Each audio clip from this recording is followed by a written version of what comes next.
ഓങ്സും ഇപ്പോൾ അമ്മേനെ കോൾ ചെയ്ത് നടന്ന കാര്യങ്ങളെല്ലാം തന്നെ അമ്മേനെയും അറിയിക്കുകയാണ്.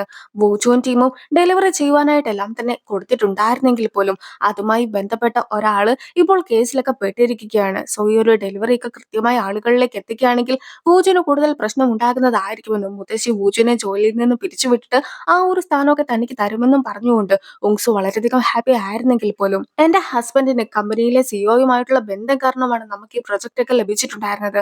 അങ്ങനെ ഇരിക്കെ ഈ ഒരു പ്രൊജക്ടിന് ഏതെങ്കിലും രീതിക്കുള്ള നെഗറ്റീവ്സ് ഒക്കെ വരികയാണെങ്കിൽ അത് വൂചുവിനെ മാത്രമായിരിക്കില്ല, എന്റെ ഹസ്ബൻഡിനെയും കൂടി ബാധിക്കുമെന്ന് പറഞ്ഞ് ഉങ്സുന്റെ അമ്മയും ആകെ ടെൻഷൻ അടിക്കുന്നു. അതൊക്കെ കേട്ടിട്ടുണ്ടായിരുന്ന ഉങ്സു ആകട്ടെ, ഞാനും അച്ഛനും ഒരേപോലെ വെള്ളത്തിലൊക്കെ പെട്ട് പോവുകയാണെങ്കിൽ അമ്മ ആരെയായിരിക്കും രക്ഷിക്കുക എന്നൊരു ചോദ്യമൊക്കെ അമ്മയുടെ അടുത്തായിട്ടും അവന് ചോദിക്കുകയാണ്. നിന്നെ ഒരു നാഷണൽ അത്ലറ്റ് ഒക്കെയാണ് നീന്തൽ പഠിപ്പിച്ചിട്ടുണ്ടായിരുന്നത്. അങ്ങനെ ഇരിക്കെ നിന്നെ രക്ഷിക്കേണ്ട യാതൊരു വിധത്തിലുള്ള കാര്യവുമില്ല. അതേസമയം എന്റെ ഹസ്ബൻഡിനെ നീന്തുവാനായിട്ട് ഒന്നും തന്നെ അറിയിക്കില്ല. സോ ഹസ്ബൻഡിനെയാണ് ഞാൻ രക്ഷിക്കേണ്ടതെന്ന് അമ്മയും പറയുന്നു. അമ്മ പറയുന്നത് ഹസ്ബൻഡ് അമ്മയുടെ അച്ഛന്റെ അടുത്ത് വന്നിട്ട് ഒരുപാട് സീനൊക്കെ ഇറക്കിയിട്ടുണ്ടായിരുന്നു എന്നും ഞാനില്ലാതെ അയാൾക്ക് ജീവിക്കാനായിട്ട് സാധിക്കുകയില്ല എന്നും പോലും പറഞ്ഞിട്ട് അച്ഛനെ കൺവിൻസ് ചെയ്യുകയും ചെയ്തത് കൊണ്ടാണ് അമ്മ അച്ഛനെ വിവാഹം കഴിച്ചതെന്നാണ്. അതേസമയം സത്യങ്ങളെല്ലാം തന്നെ ഉങ്സുൻ അറിയാമായിരുന്നു.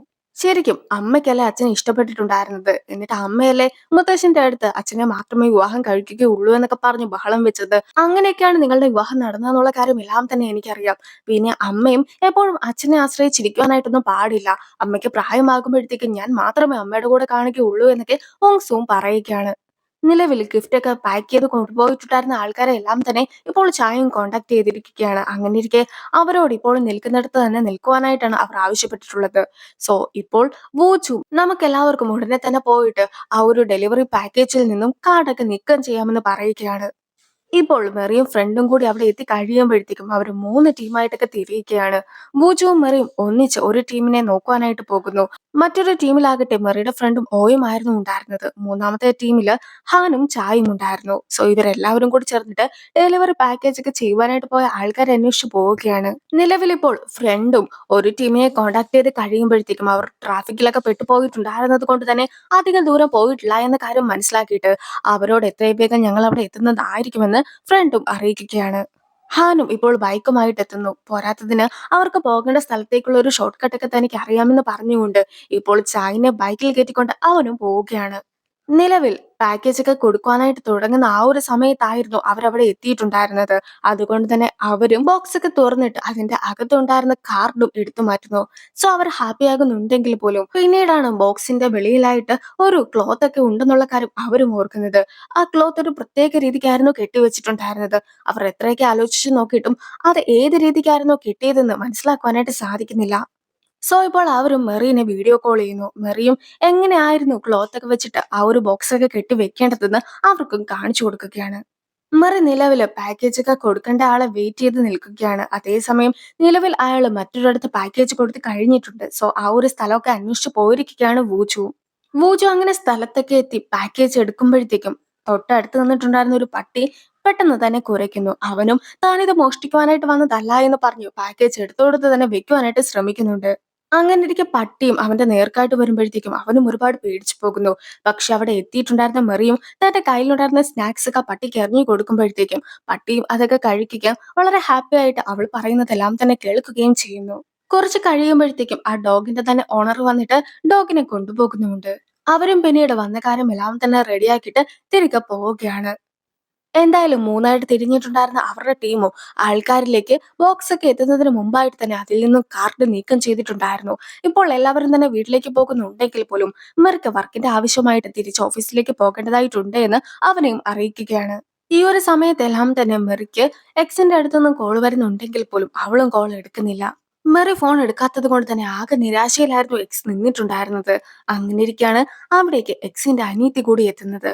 നിലവിൽ നിന്റെ ഗേൾഫ്രണ്ട് ആയിട്ട് ജെനി ഉണ്ടല്ലോ, അതുകൊണ്ട് തന്നെ നീ മെറീനെ കോണ്ടാക്ട് ചെയ്യുവാനായിട്ടൊന്നും നിൽക്കണ്ട. ജെന്നിയുടെ അത്രയും പണക്കാരിയൊന്നുമല്ല മെറി എന്ന് ഇപ്പോൾ അനിയത്തിയും അവന്റെ അടുത്തായിട്ട് പറയുമ്പോഴത്തേക്കും അവനും നിരാശ തോന്നുന്നു. അത് കണ്ടിട്ടുണ്ടായിരുന്ന അനിയത്തിയും അല്ലെങ്കിൽ നീ അവളെ വിളിച്ചിട്ടുണ്ടെങ്കിൽ അവൾ ഫോൺ എടുക്കുവാനായിട്ട് പോലും പോകുന്നില്ല. സോ നീ ട്രൈ ചെയ്യേണ്ട കാര്യമില്ല. അവൾ അവളുടെ അമ്മയുടെ അടുത്ത് പോലും നിങ്ങൾ ബ്രേക്കപ്പ് ആയ കാര്യം പറഞ്ഞിട്ടുണ്ടായിരുന്നില്ല. അങ്ങനെ ഇരിക്കെ നീ ഹോങ്കോങ്ങിൽ പോയ സമയത്ത് അവളുടെ അമ്മ നമ്മുടെ അമ്മേനെ അന്വേഷിച്ച് ഇവിടെ എത്തിയിട്ടുണ്ടായിരുന്നു. പിന്നീട് നമ്മുടെ അമ്മയും അവളുടെ അമ്മയും തമ്മിൽ ഒരുപാട് വഴക്കമുണ്ടായി.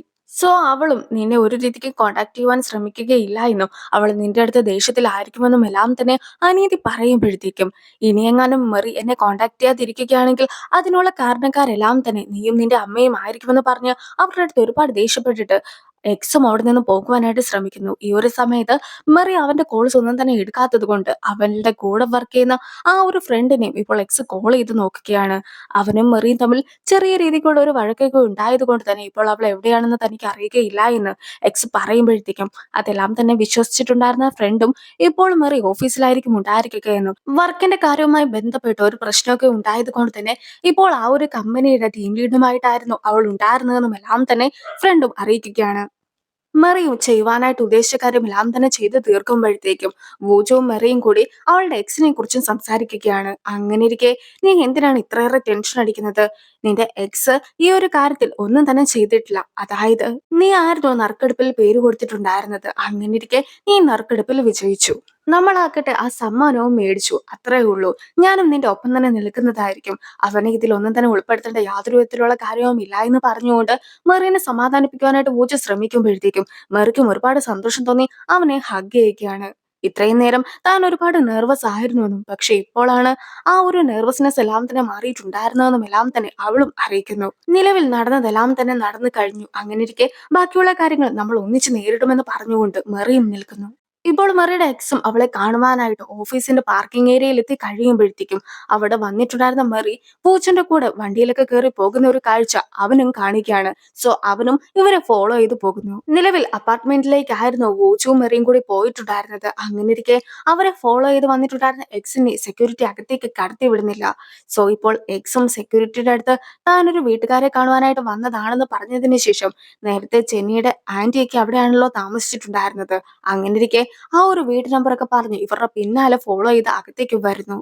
മെറീനെ വീടിന് മുമ്പിലൊക്കെ ഇറക്കി വിട്ടിട്ട് പോകാമെന്നായിരുന്നു ഊജു വിചാരിച്ചതെങ്കിലും ഇപ്പോൾ സെക്രട്ടറിനെ വീടിന് വെളിയിൽ കണ്ടിട്ടുണ്ടായിരുന്ന അവരും ഒളിച്ചും പാത്തൊക്കെ വീടിനകത്തേക്കും കയറിപ്പോകുന്നു.